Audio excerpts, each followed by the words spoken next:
Michigan's rock station. Q106. Hey, it's David Koechner. How do I do? You're doing terrific, man. Fantastic. Love it. Love it. How you feeling today, bud? Very good. I've got my juice mixed. I had my what do you call it? The apple cider vinegar. So yeah. There you go. You're ready to rock. You're primed and ready. I'm also drinking healthy. I'm drinking a lot of caffeine via energy drinks. So, I'm proud of you. But it's got coconut flavor in it. That's like a fruit, right? That counts. That'll work. Did you say flavor? Yes. I don't know. I'm not your dad, so I'll leave it alone. Fair enough. Well, David Koechner, I'm Terry Stevens from Q106. We are so excited to see you as part of the Pure Options comedy series at Grewal Hall in downtown Lansing on Friday, March 7th. Now, I got to reiterate, it's Grewal. I know it's not spelled like that, but we got to really get that it just infused into your system here. Well, I'm fine as long as the people know. There you go.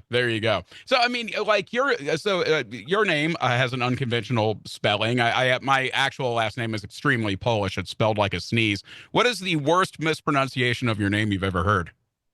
Koechner. There's no T. Right. There's no T.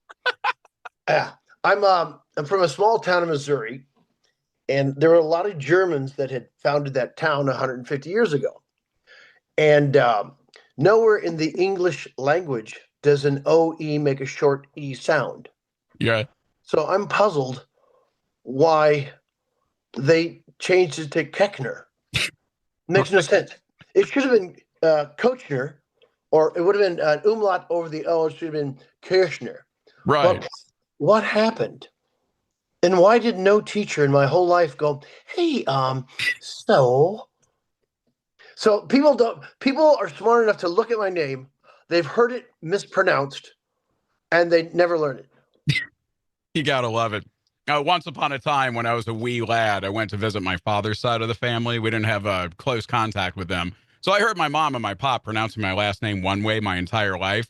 I go to hang with my dad's side of the family, but they pronounce it a completely different way. I'm like, screw it. I'm just going to change it to something nice and phonetic. Stevens it is. I'm assuming the original pronunciation is Klingon or something. Yeah, I told my kids, you can start saying Koechner. They're like, no. But I had 36 first cousins on my dad's side. Oh, wow. So when I got into show business, I didn't have the temerity to go, hey, how can I pose this? You dummies, you're saying it wrong. So I love it. 36 cousins, and buddy, you got 5 kids. Like, did anybody sit you down and explain to you how that kept happening? Like, no, I don't know how it works. That's that you must be exhausted at all times, Spot. I don't know how you did it. I had 2. We stopped at 2 because I didn't want to be outnumbered. They can flank you, all the strategy. Yeah, well, ours was a unique situation. I don't want to bum anybody out. My ex-wife had lost her uterus in the first pregnancy. She still had her ovaries, so we decided to do surrogacy. Oh, wow. And, yeah. So that's a long story. But anyway, so we had the other 4 via surrogacy because it's so cheap. Right. I detect a hint of sarcasm in there. Yes, sir. But, my kids all love being in a big family. Mm-hmm. Yeah, so it's kind of, in fact, my daughters have said they want 4 kids. I'm like, wow, after growing up in our family of chaos, you're willing to participate. Okay. That's so wild. Yeah, we just have the 2, and both of them have stated in various times that they either want all the kids or none of them. They're still making up their mind on that one. They definitely want all the dogs, though. You're a dog guy. You got 3 dogs now? 1 passed. Oh, I'm sorry, man. That's tough. Okay, they do. Good life. Your listeners must be thinking, like, what is this? A family conversation hour? We get to know each other during these things, man. But being a dog guy, obviously people know your role as Todd Packer from The Office, obviously Champ Kind from Anchorman. But dude, America's Top Dog, that's a pretty rad show. How did you land that gig, man? What's the story on that one? I had met Kurt Menefee at a charity event, and we would do a big one in Kansas City, Missouri, called Big Slick. And so in one of these events, we had a 45-minute bus ride, and he and I were sitting together and had fun. And apparently, when it came, they already hired him. When it came down to a list of people that he wanted to work with, I was top of the list. All right. Okay. So sometimes it pays to be a nice guy. There it goes, man. Networking matters. Yeah. Have you, so seeing these dogs performing just these intense feats and these trainers, like, do you go back home to your dogs and go, you slackers, how come you're not doing these things? No, we hired a trainer because our dogs were untenable. They'd see another dog and they just pull on the leash. So, yeah. Right. And who's your, tell us about the goodest boys or goodest girls you got in the house right now, man. Oh, today I don't have the dogs. Oh, gotcha. Okay. My ex lives down the street, so she's got the dogs, which is fine. Gotcha. Yeah, less picking up of stuff in the backyard with that, I suppose. There you 100. go. Yep. So with the roles that you've played, I mean, between the Goldbergs and your IMDb is like a mile long, man. I think I might already know the answer to this, but what quote do fans like to yell at you the most on the street? It's always Packer. Really? Oh, I was wrong. I had my money on my money on a certain very loud explosive exclamation from the anchorman role. Yes, Champ Kind. I visited my daughter in Colorado this year. She's at CU, and there was her sorority had a dad's weekend, and I went to that. It's kind of funny because all the dads at this breakfast were going, Champ, and all the kids that are younger are like, it's Packer. So, yeah. Except a lot of people get it wrong and say Packard. It's not Packard. It's Packer, like Green Bay, damn it. Yes, thank you, sir. Get it right, man. So did anybody approach you at NBC before they made you the face of sexual harassment at NBC? Because you're like part of their HR videos. Did they run it by you first? No, I was enjoying the work. Doesn't matter to me. Right. Okay. Yeah. Okay. I don't know if you wanted to talk to your SAG after a rep about that or it gives me a dangerous edge, don't you think? I suppose so. Yeah. I suppose so. He's either going to be wild and wacky sports guy or he's going to be creeping. as long as it's memorable, that's all I care about. Exactly. So, with these roles, like, you get your script handed to you, you workshop the character, you figure out the approach. With stand-up, man, it's all on you. So who are some of your inspirations when it comes to stand-up comedy? Well, you got to say Richard Pryor, George Carlin, Dana Gould, Bill Burr. The list goes on and on. Mm-hmm. Come on, Dave. Were you ever a Mitch Hedberg guy? Oh my gosh. Years ago, we did a show here in Largo called the Naked Trucker and T-Bone Show. And so we would do our show, but we'd have comics open for us. And so I met Mitch and got to talk to him quite a bit. What a lovely human. But he's rare, unique, and a legend. It's too bad. Yeah. Oh, We spent some time over the weekend with, I don't know if you know Kostaki Economopoulos. He works with our friends at the Bob and Tom Show. He's a stand-up. Does a lot of NFL related stuff. He's like their football correspondent guy. So I caught 2 sets with him, and it was interesting to see how he adjusts his material from night to night. Okay. What's your process for that, man? I always leave open to. I'm open to. Conversation with people. If it's just organic and doesn't cause everybody to start asking questions, because sometimes it's just fun to create that relationship. Otherwise, I've got my set list, and I started in improvisation, so I'm not rattled by something new. Right. I love communing with the audience, if you will. So. Yeah, but you want to have your show, so it keeps moving along. Otherwise, the audience kind of feels like, can you get back to it? Come on, let's go. Right, point A to point B. Damn it. There you go. So, have you had? What's your most? If you've dealt with them, what's your most memorable experience you've had with a heckler during the score? What I do like that, I'm a father of five. I basically I treat them like kids. Hey, Oh, hey, hey, hey. Um, you're talking. I have a microphone, and you're probably bothering the people around you. And everybody around them go, yeah. Now I want you to stay. I'm glad you're here, but that's one strike. I love it. I Yeah. love it. The fact of the matter is, like everybody else in the crowd, got a sitter to get the hell away from their kids too. So right away, you formed a bond. You formed community. I love that, man. That's great. Yeah, and plus it throws off my rhythm. And so, like, what happened to the agreement that we're all going to be behaving here? Sometimes it's just people that haven't been to a club.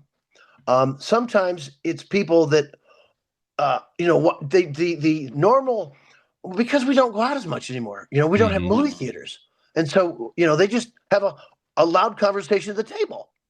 And sometimes it's the waitress, and you go, can someone tell her to take orders more quietly, please? Right there, or there might be an app for that they could use instead. Let's do that. There you go. Well, all our jobs are at risk, with AI. So, Mhm. but the live shows will never go away. Oh, for sure. I think the Yeah. biggest challenge that we see when we have events going on with the station, we're competing with two things. We're competing with Netflix and its various brethren and sisterin, and we compete with social anxiety. Oh, really? Oh my gosh, dude. Getting people to just leave their house and interact with other human beings. That's the Yeah. biggest challenge that I've seen since the pandemic is getting That's people just out that of there. the kids just do that constant scrolling. Hmm. Like, what do why? Talk to a human. Right. Yeah. As You as know, as a guy who's called upon to be funny for a living, how do you avoid getting sucked into doom scrolling and watching I, the inevitable decline? I just don't care. Wow. I'm Okay. not I'm not that interested. You Got know, yeah. Read a book. right. So something nice and escapist. There you go. So when you were looking at, I mean, you seem like a pretty chill guy. So who do you draw from when it comes to a character who's so outrageous and so outlandish, like a Todd Packer, like a Champ Kind? Or- It's the script. okay. And then you'll have a conversation with the writer director if you have that. So yeah, to me it's my interpretation. Like, I've been doing this long enough. You read it and you have a take on it, right? And so that's the thing. And then you'll rehearse the thing, on the set, and you get direction there. So, but if they hire you, um, the two ways you get hired is an offer or an audition. So the audition means you interpret it the way they liked it. Mhm. If it's an offer, it's just the way I want to do it. It sounds like offer seems like the way to go. Yes, sir. I love it. I love it, man. When you were doing I'm always impressed by the whammy bits, Uh-huh. mainly because I messed around in bands. I was in death metal bands, and I blew out my voice doing all those things. Did you have a warm up that you had to do for those in order to keep from blowing out your pipes? No, I think I've blown them out enough that they've grown calluses, and so they run the air across them. Perfect. Love it. Love it. So, Todd, I mean, we're a rock, or not Todd, I'm calling you by your character name, David. So we do we're a rock station. That's what we're about. Metallica, Five Finger Death Punch, etc. What sort of tunes are you into, man? What do you listen to? I'm classic rock. Okay. My my experience was the 70s. I was born in 62, so, and that was an amazing time for rock and roll, and so that's where I still am. Uh, you know, uh, I don't. It's sad to admit, I just listen to my music, and my kids are always asking me, like, "Do you like this, Dad? Do you like this?" But I stopped really enjoying rap probably in the 90s, Hmm. and so, at some point, do you find that too? You just kind of like, I'm good. I'm kind of musically adventurous, man. I Okay. still like hearing that thing that tickles that part of my brain that goes, "Ooh, haven't heard that yet." But Right? you like So rock. I listen to everything. I Okay. have to, dude. If I just listen to the stuff I played on my metal show every Saturday, there would be no survivors. It would be bad. Right. My my Mood 18-year-old management. my 18-year-old just did a 5-month language immersion in Latin America. So he loves Latin music, and he's just started to write. And he last night he and his buddies recorded stuff, and it sounded really good. All right. Okay. Yeah, yeah, I'm very encouraged by that. So have your kids also followed you on a creative path? No, they're by and large not interested in that thing. Sergeant Will in his own way. Charlie, who's 25, is thinking about doing it. But Mhm. the tough thing I tell him is, in 5 years, it might be over. My daughter is a freshman, and she was taking a communications class, and the professor, for one day, whatever it was, did a thing. He showed a clip of a Tom Cruise uh, action sequence. Then he showed another clip, and he asked the class, "Which one is AI?" They're Hmm. 18, and only half the class knew. Wow, man. Because people's argument is like, no, people want to see real actors. No, they don't. They'll watch anime, they'll watch Planet of the Apes, they don't care, and it will look like a real human. So that's just the way it's going to go. Yeah. I mean, we're even seeing that in radio. There's an AI product that will do not particularly engaging DJ bits, like basic artist trivia and that sort of thing. But I don't know. Is it going to show up at the car dealership and professionally loiter for 2 hours and hand out T-shirts? That's pretty much that's my only saving grace is I have time to loiter in person. Yeah, exactly. The things that you have to do tactile wise will always be there. It's never going to replace a plumber or a Mhm. welder. It'll probably replace our barista. But I say, ride the tiger or it'll eat you. So I think we all have to invest some time into, slowly investigating AI and how it can serve us Mhm. to survive. That's a more optimistic take than I would expect. I mean, because I'm sure that some bot farm has created the Todd Packer versus Champ Kind AI experience. The two characters are yelling at each other at this point. What they're going to do is they're going to blend two people. Let's say you and me, Mm. and so that'll create a third person, and we can't claim that it's either. Yep. That's the thing of it. I think my favorite part of AI is how they're hoovering up all of human creation in order to sell it back to us at a premium. That's the sign of a healthy society, David. Let me tell you. That's why I say, man, ride the tiger or it's going to eat you. Yeah. We all have to slowly investigate this thing and use it to our advantage because we have to participate. Right. What are some ways that you're already doing that? Um, just slowly figuring out how to use it and Hmm. asking questions and stuff like that. Van Jones from CNN had a top 5 ones that you should investigate. I don't have those at the front of my mind, but Mhm. yeah, we have to. We have to, or we'll just be on the sideline. Yeah. Now, Yeah. the only job, I want to say this quietly, but whatever, that I'm okay that changes is the person that has to look at your X-ray your bags at the airport. If Yeah. AI can get that done in 10 seconds, I'm happy for that. Right. Right. Yeah. Yeah. If there was a way that they could make the colonoscopy screening go quicker too, that'd be even better. That would be That won't go away. That fun what did you call it? Shoot. the roto-rootering. Yes, exactly. Will never go away. Although um, it, they will have that technology. They'll actually see everything inside your body. So you're right. Maybe a colonoscopy is not necessary. God's willing. God's willing. I'm due for my next one within the next year. So yeah, good times.